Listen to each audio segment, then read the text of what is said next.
क्या कहा? वो हत्या कैसे बंद होगा? अच्छा ठीक, बैठ। देवता हैं। कोई भी राजनीतिक दल जो कि चर्चित है, गोवंश की रक्षा का पक्षधर नहीं है।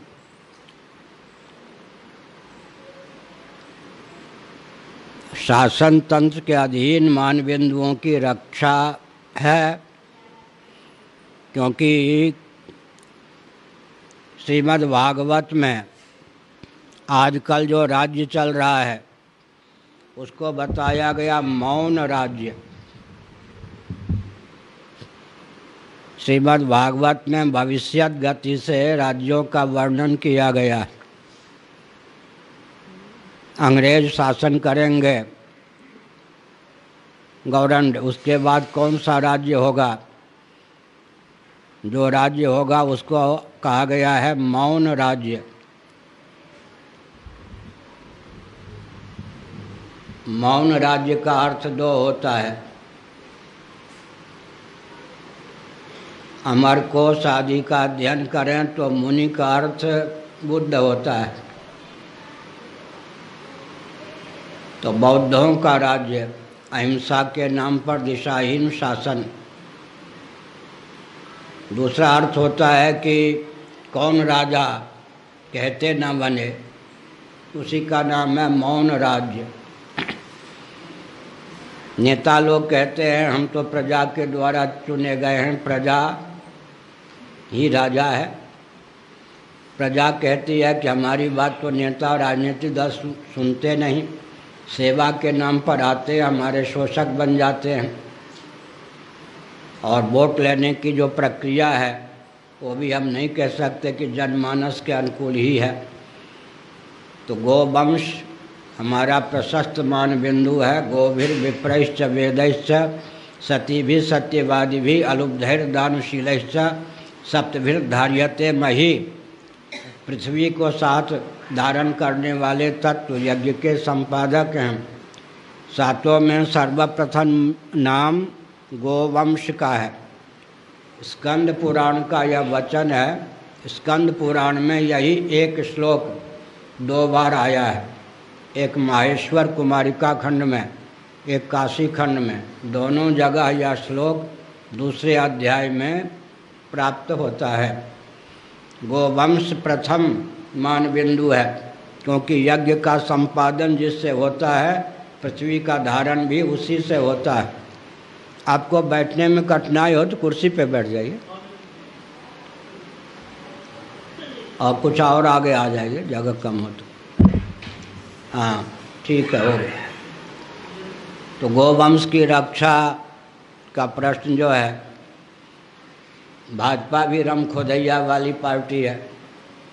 एक मुख से गोरक्षा की बात करती है, एक मुख से गोहत्या को प्रोत्साहन भी देती है। उदाहरण के लिए पहले जो गोवा के मुख्यमंत्री थे, बीच में रक्षा मंत्री हुए, अब फिर गोवा के मुख्यमंत्री हैं। उन्होंने घोषणा पूर्वक कहा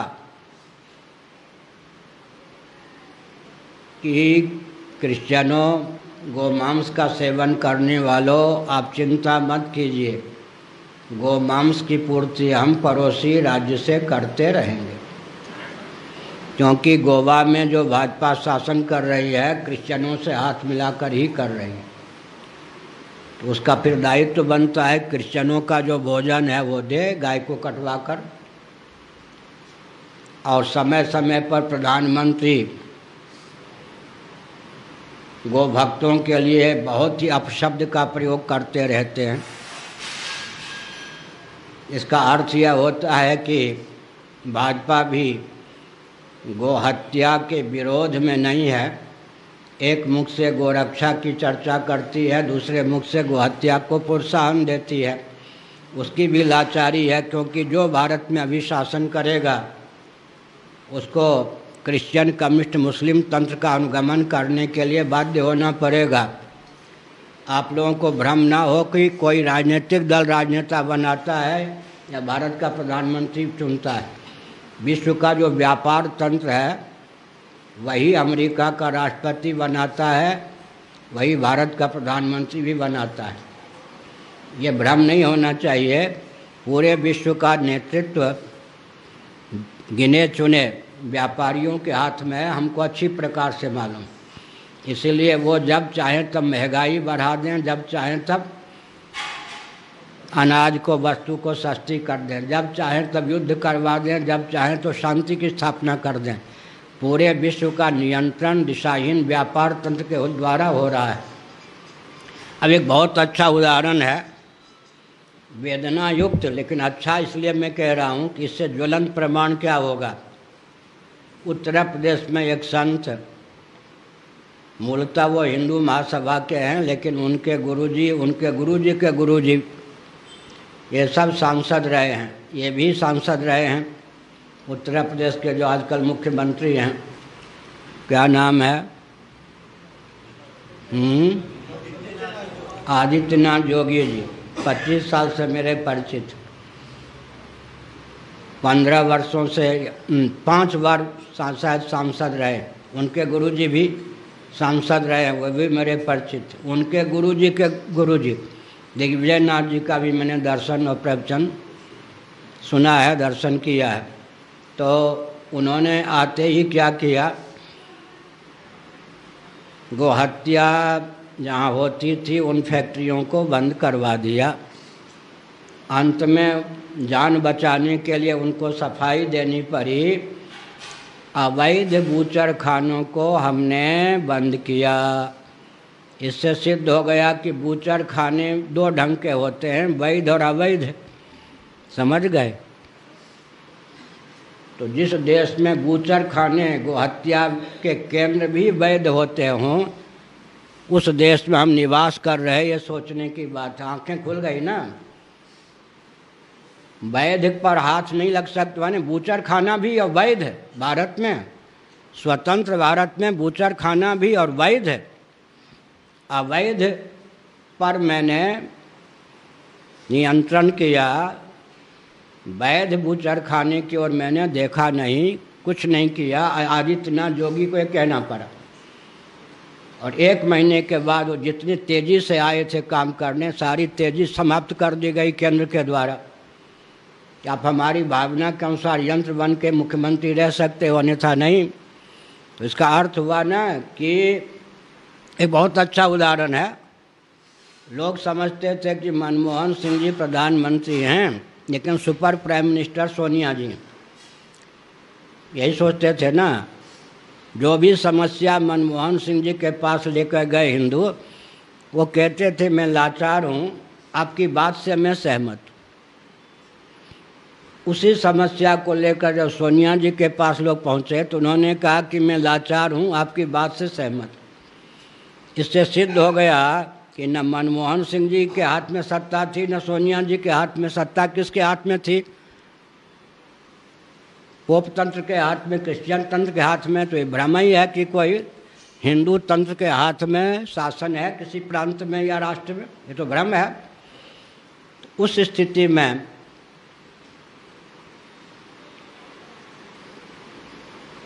जो संत, जैसे राजस्थान में पथमेरा आदि है, 1-1 लाख गायें संतों के माध्यम से पोषित होती हैं, गोवंश, और विद्युत उत्पादन, ये सब पंचगव्य विविध प्रकार की दवाइयाँ वहाँ बनती हैं। लेकिन राजस्थान में उस भव्य गौशाला के प्रति जो शासन तंत्र ने व्यवहार किया था, भाजपा का शासन तंत्र, वहाँ जो वसुंधरा जी आई हैं वो गोरक्षा के नाम पर आई, लेकिन अंत में गोभक्तों के प्रति जो क्रूर दृष्टि रखा वो तो बहुत भयंकर। मैं जब जयपुर गया तो मेरे पास मिलने आई वसुंधरा जी, अपनी ओर से उनकी माता भी आती रहती थी। तो क्या कहा मालूम है, इन सब की खबर ले लूँगी, ये सब व्यापारी हैं, ये कोई गोभक्त नहीं हैं। ऐसी क्रूरता का परिचय मैंने डांट दिया प्रेम से। मैंने कहा तुम्हारी माता भी आती थी, तुम छोटी बच्ची थी, हमें शंकराचार्य नहीं था तब तुमने ग्वालियर में मेरा प्रवचन सुना था, इस ढंग से मत बोलो। और अंत में सुझाव दिया कि गोचर भूमि में अगर कोई संत महात्मा गौशाला चला रहे हैं तो गोचर भूमि को खा तो नहीं रहे, गाय का ही पालन कर रहे हैं, उनको तुम वैध सिद्ध कर दो। भविष्य में जो गोचर भूमि, जिस गोचर भूमि पर गौशाला नहीं है, भविष्य में उस पर कोई गौशाला भी नहीं बना सकता, ये प्रतिबंध लगा दो। जो गौशाला पहले से है तो डांट खा के सही, इतनी आस्था तो थी कि उसने उन सब गौशालाओं को वैध साबित कर दिया, लेकिन वैध साबित करने के पहले से हजारों गायें खत्म हो गईं। इस बार बाढ़ में हजारों गायें खत्म हो गईं। इसका मतलब जो संत किसी भी प्रकार से गोवंश की रक्षा करते हैं उनको भी शासन तंत्र के द्वारा प्रोत्साहन और संरक्षण प्राप्त नहीं है। उनको कहा जाता है वो व्यापारी हैं। बड़ी विकट बात है। महंगाई के समय में, अकाल के समय में गाय का पालन करना, लेकिन उनको भी व्यापारी कहा जाता है। अब गाय के लिए कुछ हाथ पांव न चलावें तो गौशाला कैसे चले? इसलिए गोवंश की रक्षा के सर्वथा प्रतिकूल वातावरण है। गोचर भूमि का विलोप हो गया। ये जो वन विभाग है, पहले से ही वहाँ पर जाली के द्वारा वृक्ष की सुरक्षा का प्रबंध होता है, लेकिन गोवंश उसमें प्रवेश नहीं कर सकता। समझ गए ना? गोवंश सरकारी वन में प्रवेश नहीं कर सकता है। अब गोवंश जो है, गोचर भूमि है नहीं, तो एक गाय को पालना, देसी गाय को पालना किसानों के लिए, गृहस्थों के लिए बहुत कठिन प्रश्न है। उनकी रक्षा करना सबसे ज़्यादा मेरे यहाँ भी समस्या है कि ये हम किसको गाय दें, बैल दें। कट्टी खाने में जाने का मार्ग प्रशस्त होगा। अब एक साल में मान लीजिए 25 हो गए बछड़े, सांड बन जाएंगे वो। 25 सांड तो लड़ के मर देंगे और दूसरों को मार देंगे। उनका होगा क्या? तो हम तो किसी तरह से प्राणों पर खेलकर उनको किसी और को देंगे, वो मरवा देंगे। बैल से खेती होती नहीं। तो समस्या ये है कि जो गोवंश को पालन भी करना चाहते हैं, उनके पास भी पहले 5 करोड़ रुपया होना चाहिए। तब वो गोबर आदि का उपयोग करके क्या करेंगे, दवा आदि बना सकते हैं। तो 5 करोड़ रुपया वो कहाँ से लाएंगे? दूसरी बात है कि जो बछड़े सांड होते जाएंगे उनका क्या होगा? वो तो बहुत उपद्रव करते ना। सांड तो सांड ही ठहरे। अब 2 सांड रहेंगे तो लड़ जाएंगे मर के। तो जो गो पालन करना चाहते हैं उनके भी दिन में तारे दिखाई पड़ते हैं। आपके प्रश्न का सीधा उत्तर यह है, कितनी भी समस्या लाइए, गंगा, गाय, सती, नीति, अध्यात्म, मठ, मंदिर, जितनी समस्या लाइए, आप 25 समस्या लाएंगे, मुझे 500 समस्या का ज्ञान है।